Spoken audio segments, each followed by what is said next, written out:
Llegó la hora de profundizar en temas de salud. Ya el doctor Pimpinela estuvo hablando de la salud de San Martín y ahora vamos a meternos otra vez de lleno con el tema de la tablita de Balaguer, esa tablita que está levantando mucha polvareda, mucha preocupación en toda la sociedad, pero obviamente en particular en el mundo de los docentes. Tal cual. Hay mucho revuelo, mucha preocupación también de los gremios sobre esta cuestión. Y creo yo, doctor, ya me meto en la columna de lleno, hay como una suerte de demonización, ese es el término que quiero usar. Dale. Demonización de algunos docentes y de algunos también médicos. Porque lo que popularmente se ha hablado esta semana, lo que se ha divulgado, che, ¿viste ese médico que hizo en un día un récord de, vamos a exagerar, ¿no? 600 licencias médicas. O sea, la gente tiraba cifras exageradas, algunas con o sin asidero, pero hablaban de una persona que parece que tenía un ataque compulsivo de rellenado de licencias médicas. Sí, bueno, mira, Martín, yo creo que el tema, a ver, hay que abordarlo desde la perspectiva científica y profundizarlo. Ante todo, si me permitís, que quiero darle una respuesta a un oyente nuestro. Bien. Relacionado con el tema anterior, que a lo mejor me expresé mal. Bien. Y quiero aclarar, relacionado con lo que según los textos San Martín, para calmar sus dolores, utilizaba. Que esa cuestión que yo le dije, y quiero recordar nada más de que todo se analiza a partir de lo que dicen los documentos, y los documentos no dicen las cosas claramente como nosotros lo estamos diciendo. Es decir, no dice San Martín tomaba aspirina, para dar un ejemplo, sino que trata de referir a las cuestiones que él trataba de calmar sus dolencias, y dentro de lo que se hace referencia es a hierbas de la zona que con características opiáceas.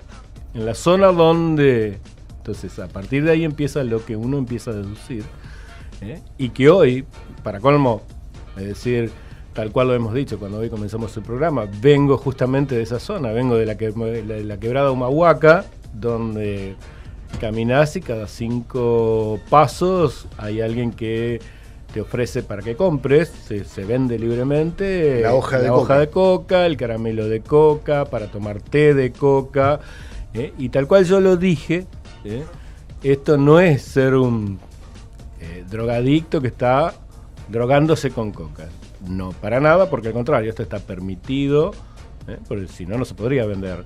Y al contrario, es beneficioso para las personas. Pero hay que tener en claro que es beneficioso para calmar dolores.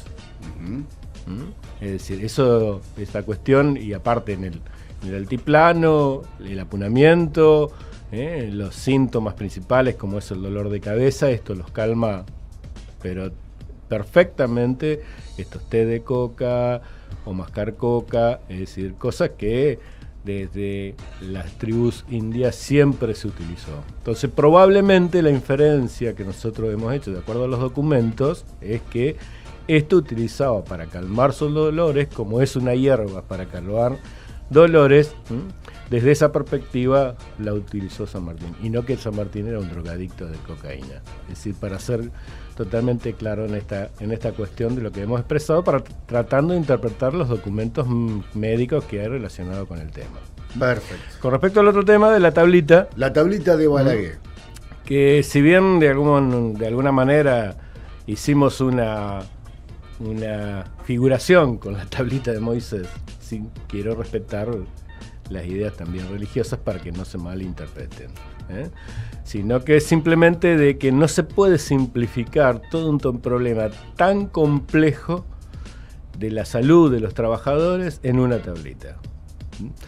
Lo que sí hay que hacer una lectura desde otro lado. ¿Por qué? Porque salió nuevamente un artículo el jueves 11 de agosto en el diario local, donde dice que hay 50 médicos bajo la lupa por otorgar licencias masivas a los docentes. Y está en la foto, se ve. Y en la foto se ve el presidente del Colegio de Médicos de Santa Fe, Alico, el doctor Alico, el presidente del Colegio de Médicos de Rosario, Natalio Cantor, y la ministra de Educación. Y dentro de lo que es el artículo se plantea que se le pide al colegio que investigue. Entonces, esta cuestión la gente la tienen, hay que aclararla. Hay que aclararla porque el artículo no lo deja claro para la gente. Esto salió en el Diario 1 y también en el Litoral, en los dos. Bien. Esta cuestión del Diario 1 no, la verdad que no.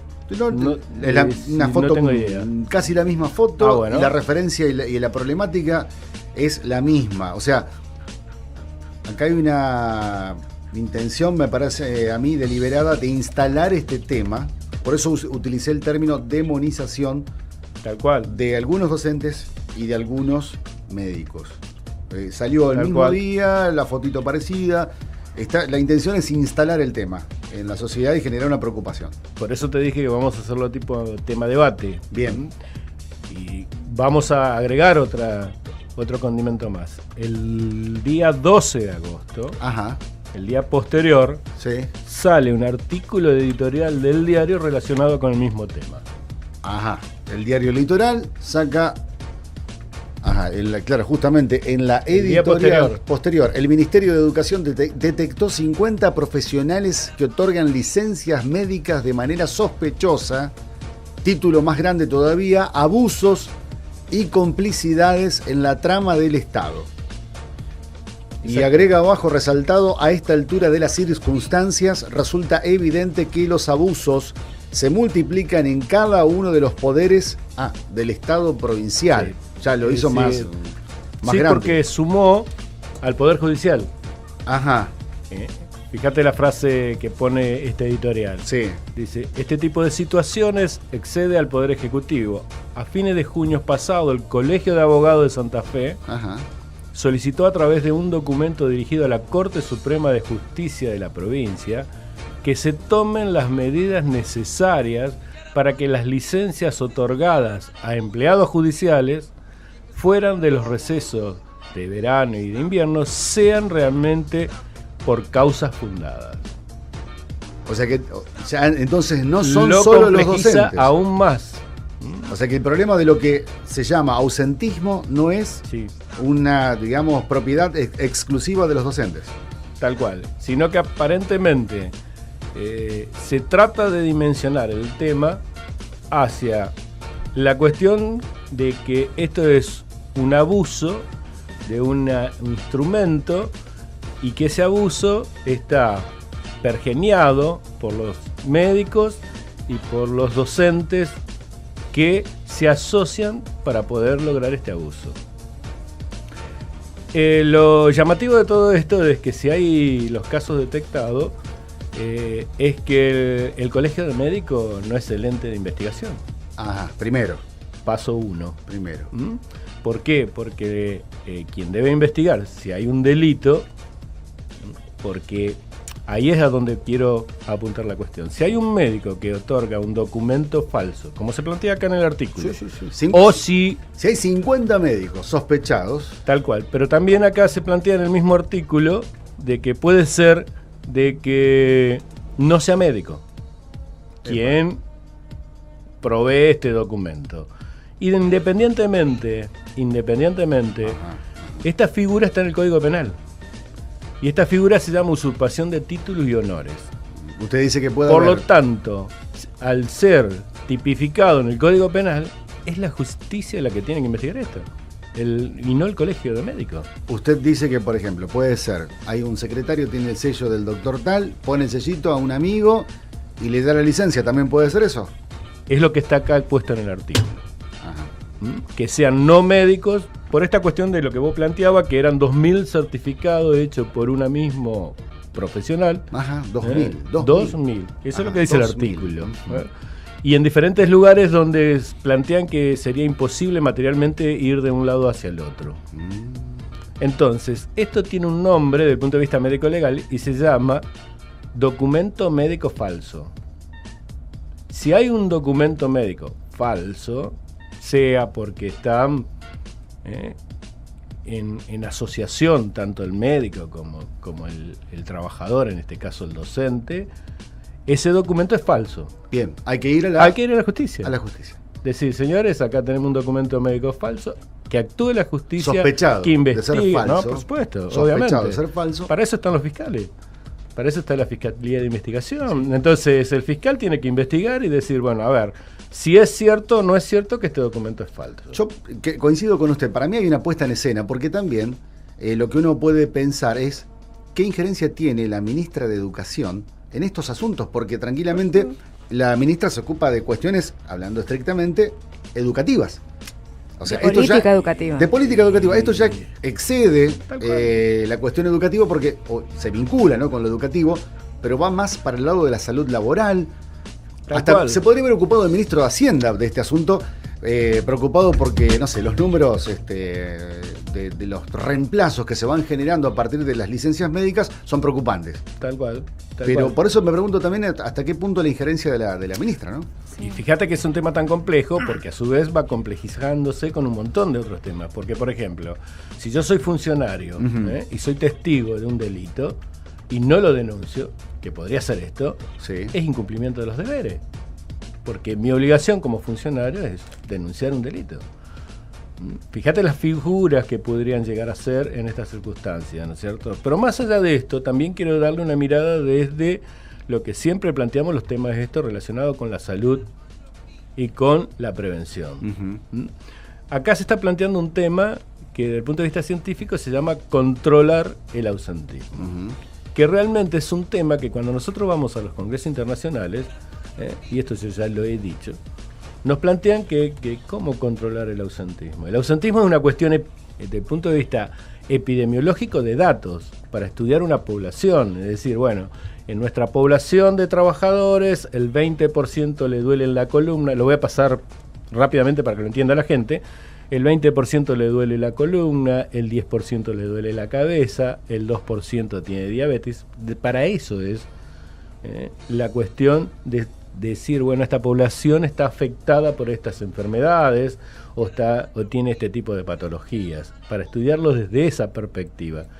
Ahora, cuando se le pone la palabra control, es porque nuestro sistema, principalmente la ley de contrato de trabajo, le permite a la empresa la potestad de controlar. Entonces ahora vámonos a eso. Ya primero nos apartamos un poquitito de la salud y de la prevención, pero vamos a volver para explicarle esto a la gente. ¿Qué significa eso? Significa que si yo dudo como empresa que el trabajador no tiene lo que dice que tiene, tengo la autoridad de decir, bueno, que un médico mío, de mi confianza, vaya y lo controle. Esa es la palabra. Lo audite. Lo controle. Esa es para utilizar la palabra que se utiliza desde el punto de vista de este tema. Lo controle a ver si es cierto que esa enfermedad la tiene. Y ahí sí, ¿cuántos días recomendaría para que esta enfermedad se supere si coincide con el médico de cabecera? Entonces, el primer tema es que hay esa potestad. El Estado lo tiene una dirección de salud laboral dentro del Ministerio de Salud, que se encarga de lo que vendría a ser el control de ausentismo de los trabajadores públicos del Estado. O sea, no solo los docentes. Todos los trabajadores estatales, hay una dirección de salud laboral dentro del Ministerio de Salud. ¿Y por qué no recurrieron a ellos? No tengo ni idea. Como también no se recurrió, se menciona en el artículo, a quienes de alguna manera le están dando el apoyo científico a este tema al Ministerio de Educación, que es la Facultad de Medicina de Rosario. Que, según lo que dice el artículo, la Facultad de Medicina de la Universidad Nacional de Rosario, que audita las prescripciones que presentan los agentes escolares y ratifica o rectifica las indicaciones para concretar la licencia. Es decir, que quien tiene la potestad de decir si corresponde tantos días o no corresponden tantos días es una Facultad de Medicina de la Universidad Nacional de Rosario. Habría que pedirle opinión a ver qué dicen ellos al respecto y ver de qué manera ven ellos esta problemática. Porque, digamos, acá habría una contradicción, es decir, cómo el ministerio, si tiene contratado una facultad para que le cumpla la tarea esta de controlar, la asume el ministerio y la propia ministra se pone el tema encima cuando tiene todos estos organismos que se encargan de este tema. Claro. Y busca otros organismos fuera del sistema, como son los colegios de médicos, que de alguna manera no son los idóneos para investigar. El colegio de médicos lo único que hace es otorgarle la matrícula al médico y velar por la cuestión médica, pero no tiene la potestad de policía. Es decir, no puede salir a un sanatorio, no puede salir a una clínica y de ver, a ver, doctor, ¿usted es médico? Si usted está matriculado, esa cuestión no operativa no la tiene el colegio. El colegio lo único que hace es controla los títulos que cada uno de los profesionales presenta en el colegio y ahí le otorga la matrícula, que realmente es una potestad subrogada a través de una ley, porque la potestad la tiene el Ministerio de Salud, es decir, para garantizar la salud de las personas a través de los médicos y la formación médica es quien debe otorgar la matrícula. ¿Para qué? Para que vos te sientas tranquilo como ciudadano, que si yo te atiendo es porque realmente he cumplido con la carrera de formación médica, soy médico, estoy habilitado para eso, ¿no es cierto?, y puedo desarrollar todo ese tipo de cuestiones. Esto es una mirada desde lo legal, de lo médico legal y de lo operatoria, ¿no es cierto? Por eso digo, si se sigue insistiendo que acá hay 50, digo 50 porque es lo que dice el artículo, médicos detectados que podrían ser que han hecho certificados médicos falsos, son delitos y esos delitos tienen que ir a la justicia. El doctor Pimpinela analizó